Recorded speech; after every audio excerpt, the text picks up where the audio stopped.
Data 22 mars. Eksodi, kapitulli 33.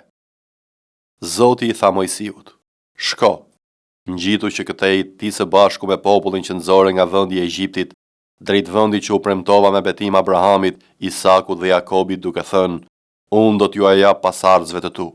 Unë do të dërgoj një ëngjëll para teje dhe do t'i të boj Kananejt, Amorejt, Hitejt, Perezejt, Hivejt dhe Jebusejt. Ngjitu drejt vendit ku rrjedh shumësh dhe mjalt, sepse unë nuk do të ngjitem bashkë me ty, sepse je një popull me qafë të fortë dhe nuk dua të shfarosë rrugës. Kur populli dëgjoi këtë fjalë të kopshme, ndjeu një hidhërim të thellë dhe askush nuk vuri stolitë e tij. Në fakt Zoti i kishte thënë Mojsiut: U thuaj bijve të Izraelit: Ju jeni një popull me qafë të fortë, në qoftë se unë do të ngjitesha edhe për një çast të vetëm në mesin tënd, do të konsumoja. Prandaj tani hiqi stolitë e tua dhe kështu unë do të di çfarë duhet të bëj me ty. Kështu bijtë e Izraelit i hoqën stolitë e tyre që nga nisja e tyre nga mali Horeb e tutje. Pastaj Mojsiu mori çadrën dhe e ngriti jashtë kampit, larg tij, dhe e quajti tenda e mbledhjes. Kushdo që kërkonte Zotin, dilte drejt çadrës së mbledhjes që ndodhej jashtë kampit. Kur Mojsiu dilte për të shkuar në çadër, tërë populli ngrihej dhe secili rrinte më këmbë në hyrje të çadrës së vet dhe ndiqte me sy Mojsiun derisa ai të hynte në çadër. Dhe kur Mojsiu hynte në tendë, shtylla e re zbriste dhe ndalej në hyrje të saj, dhe Zoti fliste me Mojsiun. Tërë populli e shihte shtyllën e re së ndaluar në hyrjen e çadrës. Kështu tërë populli ngrihej dhe secili përkulej në hyrje të çadrës së vet. Kështu Zoti fliste me Mojsiun ballë për ballë, ashtu si një njeri flet me mikun e tij. Pastaj Mojsiu kthehej në kamp, por Jozueu biri i Nunit, zbatuesi i tij i ri, nuk largohej nga çadra. Pastaj Mojsiu i tha Zotit: Pashiko, ti më thua bëj që ky popull të ngjitet, por ti nuk më ke thënë cilin do të dërgosh me mua. Megjithatë ke thënë unë të njoh personalisht dhe ke gjetur hir në sytë e mi. Prandaj tani që më ke me sy të mirë, më bëj të njohura rrugët e tua, që të kem mundësi të njoh dhe të fitoj hir në sytë e tu. Merr parasysh gjithashtu se ky komb është populli yt. Zoti ju përgjigj: Prania ime do të shkoj me ty dhe unë do të jap pushim. Atëherë Mojsiu i tha: Në qoftë se prania jote nuk vjen me mua, mos na nis që këtej. Si do të mund të njihet tani që unë dhe populli yt kemi gjetur hir në sytë e tu? Ndofta kjo ndodh sepse ti vjen me ne? Kështu unë dhe populli yt do të dallohemi nga tërë popujt që jetojnë mbi faqen e dheut. Zoti i tha Mojsiut: Do ta bëj edhe këtë gjë që ke kërkuar, sepse ti ke gjetur hir në sytë e mi dhe të njoh personalisht. Atëherë Mojsiu tha: Tregom lavdin tënde. Zoti ju përgjigj: Unë do të bëj që të kaloj para teje e gjithë mirësia ime, dhe do të shpall emrin e Zotit para teje. Do të fal atë që do të fal, dhe do të mëshiroj atë që do të mëshiroj. Dhe tha akoma: Ti nuk mund të shikosh fytyrën time, sepse asnjë njeri nuk mund të më shikojë dhe të jetojë. Pastaj Zoti tha: Ja një vend afër teje. Ti do të rrish mbi shkëmb, dhe ndërsa do të kalojë lavdia ime, unë do të vë në një të qartë të shkëmbit dhe do të mbuloj me dorën time derisa të kem kaluar. Pastaj do ta tërheq dorën dhe ti do të më shikosh nga kurrizi, por fytyra ime nuk mund të shihet. Gjoni, kapitulli 12. Jezusi pra 6 ditë përpara Pashkës erdhi në Betani, ku ishte Lazari, ai që kishte vdekur, të cilin e kishte ringjallur prej së vdekurish.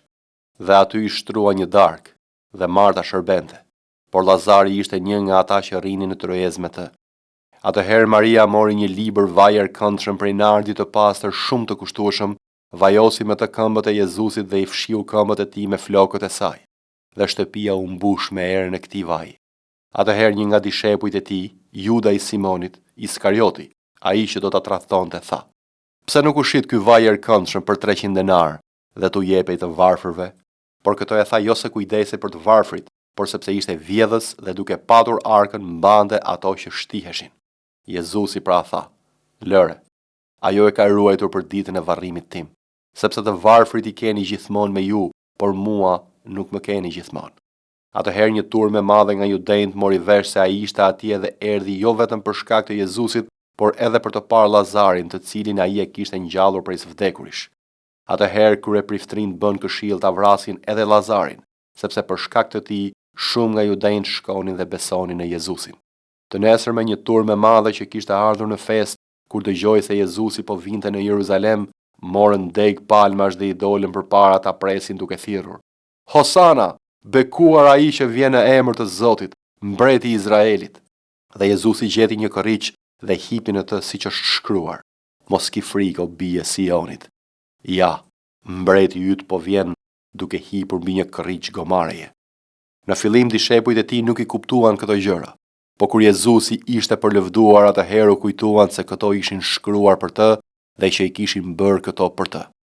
Kështu turma që ishte me të kur ai e kishte thirrur jashtë Lazarin nga varri dhe kishte ringjallur prej së vdekurish, jepte dëshmi për të. Prandaj dhe turma i doli përpara, sepse kishte dëgjuar se ai kishte bërë këtë shenjë. Atëherë farisejt thanë midis tyre: Ai shihni se s'po bën asgjë. Ja bota shkon pas tij. Dhe midis atyre që ishin ngjitur për të adhuruar gjatë festës, ishin edhe disa grek.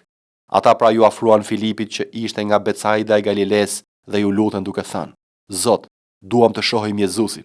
Filipi erdhi e ja tha Andreas, dhe përsëri Andrea dhe Filipi ja thanë Jezusit. Por Jezusi u përgjigj atyre duke thënë: Ora ka ardhur në të cilën biri i njeriu duhet të përlëvdohet. Në të vërtet po ju them, nëse kokra e grurit e rënë në dhenë nuk vdes, ajo mbetet e vetme, por po të vdes, jep shumë fryt. Kush e do jetën e vet, do ta humbas, dhe kush e urren jetën e vet në këtë botë, do ta ruaj për jetën e përjetshme. Në qoftë se dikush më shërben, let më ndjek, dhe ku jam unë, atje do të jetë edhe shërbëtori im, dhe në qoftë se dikush më shërben, ati do ta nderoj.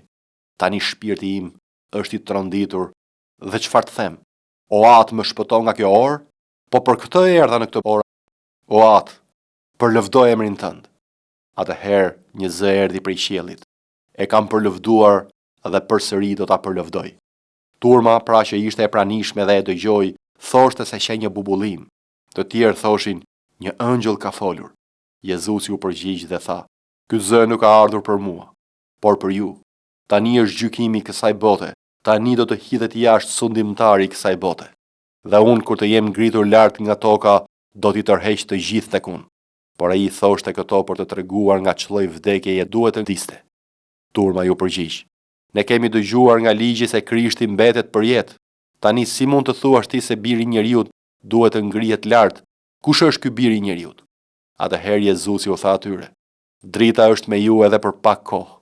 Ecni, gjersa keni dritë, që të mos ju zërë errësira, dhe kush ecën në errësirë nuk e di se ku shkon. Por aq sa keni dritën, ti besoni dritës, që të bëheni bij të dritës. Këto tha Jezusi, pastaj u largua dhe u fsheh prej tyre. Por ndonse kishte bërë shumë shenja para tyre, ata nuk besonin në të, që të përmbushej fjala e profetit Isaia që tha: Zot, kush i ka besuar predikimit ton dhe kujt ju zbulua krahu i Zotit? Prandaj ata nuk mund të besonin sepse Isaia përsëri tha: I ka verbuar sytë e tyre dhe i ka ngurtësuar zemrat e tyre, që të mos shohin me sy dhe të kuptojnë me zemër dhe të kthehen dhe unë t'i shëroj. Këto tha Isaia kur e pa lavdinë e tij dhe foli për të. Megjithatë edhe midis krerëve shumë besuan atë, por për shkak të farisejve nuk e rrëfenin që të mos përjashtoheshin nga sinagoga, sepse deshen lavdinë e njerëzve më tepër se lavdinë e Perëndis. Por Jezusi thirrri dhe tha: Kush beson në mua nuk beson në mua, por në atë që më dërgoi, dhe kush më sheh mua sheh atë që më dërgoi. Unë kam ardhur dritë në botë, që kushdo që beson në mua të mos mbetet në errësirë. Dhe nëse ndokush i dëgjon fjalët e mia dhe nuk beson, unë nuk e gjykoj, sepse unë nuk kam ardhur ta gjykoj botën, por që ta shpëtoj botën. Kush më hedh poshtë mua dhe nuk i pranon fjalët e mia, ka kush e gjykon. Fjala që kam folur, ajo do ta gjykoj atë në ditën e fundit, sepse unë nuk fola për vetes sime, por ati që më dërgoi, ai më ka urdhëruar ç'duhet të them të shpall. Dhe e di se urdhërimi i tij është jetë e përjetshme. Gjërat pra që them unë, i them ashtu siç mi ka thënë Ati. Fjalët e urta, kapitulli 9. Dituria ka ndërtuar shtëpinë e saj, ka gdhendur 7 shtyllat e saj, ka vrarë kafshët e saj, ka përzier verën e saj dhe shtruar tryezin e saj, ka dërguar jashtë shërbëtoret e saj, nga vendet më të larta të qytetit ajo thërret: Ai që është budalla të vi këtu. Atij që i mungon arsye i thot: Ejani, hani nga buka ime dhe pini verën që kam përzier. Lërni budallallëkun dhe do të jetoni. Ecni në rrugën e arsyes. Ai që korrigjon tallsin, tërheq mbi vete të shara, dhe ai që qorton të pabesin, merr të shara. Mos qorto tallsin, sepse ai do të urrej. Qorto të urtin dhe ai do të dojë. Mësoje të urtin dhe ai do të bëhet edhe më i urtë. Mësoje të drejtin dhe ai do të rrit diturinë e tij. Frika e Zotit është fillimi i diturisë dhe njohja e të shenjtit është zgjuarësia. Sepse nëpërmjet meje do të shumohen ditët e tua dhe do të shtohen vite jete. Në rast se je i urtë për veten tënde. Në rast se je tallës, pasoja do t'i kesh vetëm ti. Gruaja budallaqe është zhurmë më madhe, as pak e zgjuar dhe nuk di asgjë. Rri ulur te porta e shtëpisë së saj, mbi një fron në vendet e larta të qytetit për të ftuar ata që kalojnë nëpër rrugë, që shkojnë drejt në rrugën e tyre. Ai që është budalla të vi këtu, dhe atij që i mungon arsyeja i thot: ujërat e vjedhura janë të ëmbla, buka që hahet fshehur asgjë e shishme, por ai nuk e di që atje janë të vdekurit, që të ftuarit e saj janë në thelsin e Sheolit. Efesianëve, kapitulli 2. Ai ju dha jetë edhe juve, që ishit të vdekur në shkelje dhe në mëkate, në të cilat keni ecur dikur sipas ecjes së kësaj bote, sipas prijesit të pushtetit të ajrit, sipas frymës që vepron tani në bijtë e mosbindjes, ndërmjet të cilëve edhe ne dikur jetuam në lakmitë e mishit ton, duke i plotësuar vullnetet e mishit dhe të mendjes, dhe ishim prej natyre bijtë e zemërimit, si edhe të tjerët. Por Perëndia që është i pasur në mëshirë, për shkak të dashurisë së tij të madhe me të cilën na deshi, ndonse ne ishim të vdekur nëpërmjet shkeljeve, na dha jetë bashkë me Krishtin. Ju jeni të shpëtuar me anë të hirit, edhe na ringjalli bashkë me të dhe na vuri të ulemi bashkë me të në vendet qiellore në Krishtin Jezus, që të tregojë në kohët që do të vinë pasurinë e pamas të hirit të tij, me anë të mirësisë ndaj nesh në Krishtin Jezus. Sepse me anë të hirit jeni të shpëtuar nëpërmjet besimit, dhe kjo jo prej jush, por është dhurata e Perëndisë, jo prej veprave, që askush të mos mburret. Sepse jemi vepra e tij, e krijuar në Krishtin Jezus për vepra të mira që Perëndia përgatiti që më parë që ne të ecim në to.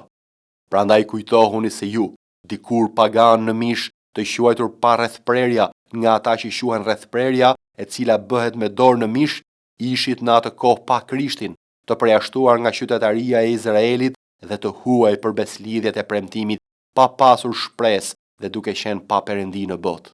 Por tani në Krishtin Jezus, ju që dikur ishit larg, u afruat me anë të gjakut të Krishtit. Sepse ai është paqja jon, ai që bëri nga dy një dhe shembi murin e mesit të ndarjes, duke prishur armiqsi në mishin e tij, ligjin e urdhërimeve në dogma, për të krijuar në vetvete nga dy një njeri të ri, duke bërë paqen dhe për t'i pajtuar të dy me Perëndin në një trup të vetëm me anë të kryqit, mbasi vrau armiqsinë në të. Dhe ai erdhi për të predikuar paqen juve që ishit larg dhe atyre që ishin afër, sepse përmes tij që të dy kemi hyrje tek Ati nëpërmjet një fryme të vetme. Kështu pra, nuk jeni më të huaj e bujtës, por bashkë qytetar të shenjtorëve dhe pjesëtar të shtëpisë së Perëndisë, të ndërtuar mbi themelin e apostujve dhe të profetëve, duke qenë Jezu Krishti vetë guri i qoshes, në të cilin gjithë ndërtesa e lidhur mirë arritet për të qenë një tempull i shenjtë në Zotin, në të cilin edhe ju jeni bashkë ndërtuar për të qenë banesë e Perëndisë në frymë.